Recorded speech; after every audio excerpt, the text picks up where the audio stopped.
has met with Trump's former Attorney General, William Barr. Here's Committee Chairman Benny Thompson earlier this morning. To be honest with you, we've had conversations with the former Attorney General already. We've talked to Department of Defense individuals.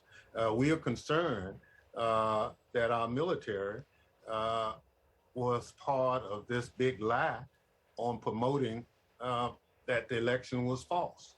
So if you're using the military to potentially seize voting machines, even though it's a discussion, the public needs to know. And that last part, based on a December 2020 draft executive order first reported by Politico that would have had the Pentagon seize voting machines. A frightening detail that appears to be just one piece of a highly orchestrated, multi-tiered coup plot involving key Trump allies. And now that House investigators have their hands on hundreds of White House documents that Trump tried to keep secret, the question is, what more will come to light? And let's ask somebody from the January 6th committee, Democratic Congresswoman Zoe Lofgren of California. Congresswoman, we really appreciate your time. Thanks so much as always. How many times did the committee speak with former Attorney General Barr? Did he come in voluntarily, and did he do more than, I guess, offer monosyllabic responses to your questions? Well, let me just say it was more than once, and it was a voluntary discussion with our staff attorneys, and we appreciate his willingness to help us find the truth. And as you know, Congresswoman, Barr resigned the same month that draft order on seizing voting machines and appointing a special counsel to oversee election fraud was apparently written. Do you know, was Bill Barr aware of that draft letter? Well, one of the things that is a committee rule is that we don't discuss interviews unless we have a vote of the committee to release information. So I'm afraid I'm not able to go into any of the details. But let me just say, we're very concerned about that memo. It was not sent, issued, but it does show a very wide-ranging plot. And of course, now we are getting, with the Supreme Court's overwhelming decision, we're getting information from the archives that will help fill in some of the blanks, some of the material, the 700 pages we got late last week. Some of it is routine, some of it is of greater interest, but there's a lot more that we expect to get in the coming days and weeks. So this is very much an active investigation. And Congresswoman, last week we learned that you did not get those outtakes, as they've been described as, right, from that January 6th video that Trump recorded telling the rioters to go home, among other things. How confident are you that these clips continue to exist? And might that be sent over by the National Archives in one of these upcoming tranches of information that you're hoping to get? I mean, I suppose you should be getting another delivery, what, this week? Is that your expectation? Yes, yes. And let me just say this. We know that everyone in the White House was admonished by their legal staff that they had to turn everything over to the archives to comply with the law.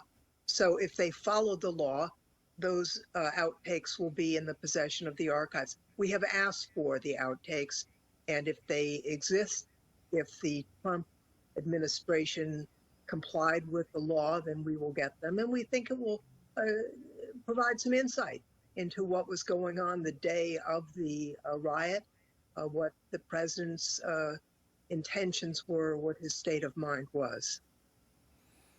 And the committee is now asking Ivanka Trump to voluntarily cooperate. The former president, he was complaining about this move in a call with the Washington Examiner, saying, and we can put this up on screen, it's a very unfair situation for my children, is the word he used, very, very unfair. They're using these things to try and get people's minds off how incompetently our country is being run.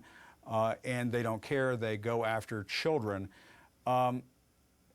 Ivanka Trump is not a child. His children are adults now. But what's your response? Well, first, we're not going after anybody. We're just asking for information.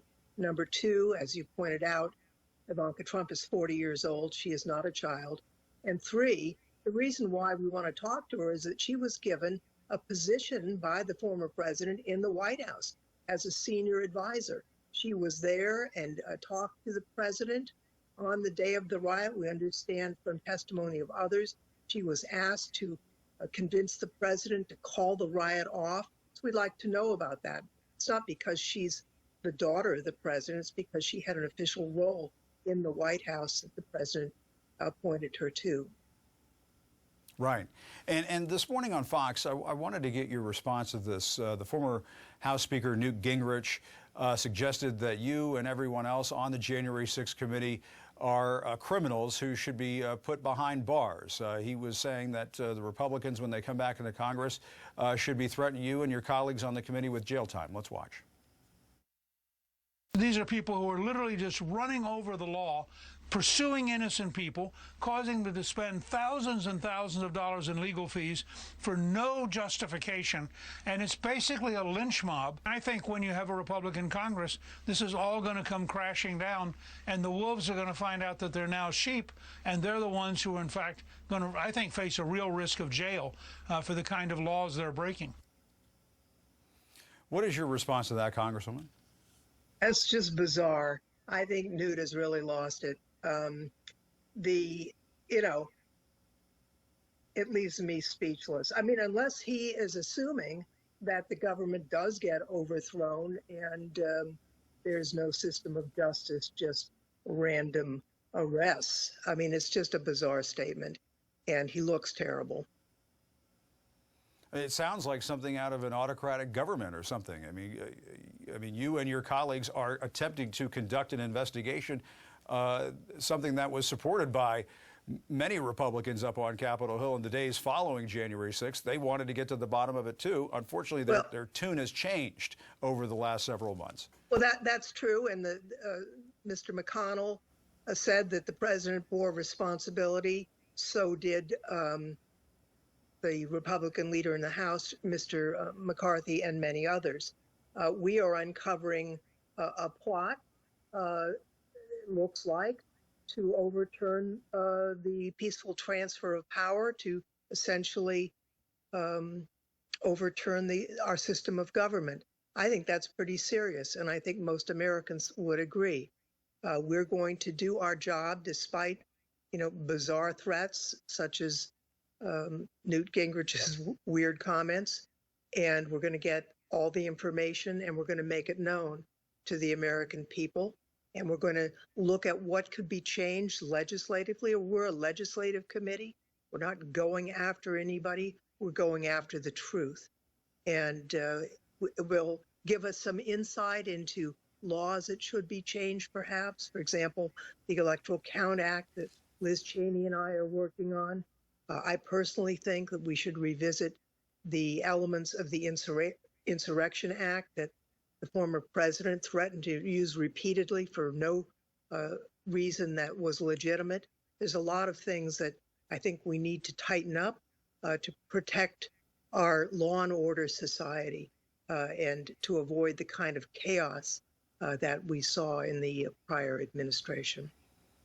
And might other Trump cabinet members testify as part of this investigation? Might we hear about other cabinet members who are cooperating with this investigation? It is possible, but let me just say that, at the investigative stage, you don't necessarily telegraph everything that you're doing. For example, there are some witnesses who, based on their prior conduct, we might wonder about their veracity. If they don't know what we already know, I think it might encourage them to be more honest with the committee, because it is a felony to lie to Congress. So we are in the investigation stage, and when we have put the entire picture together, we will begin reporting that out to the American people. All right, Congresswoman Zoe Lofgren, thanks so much for your time. We appreciate it. Thank you. Take care. All right, have a good night. Thanks so much.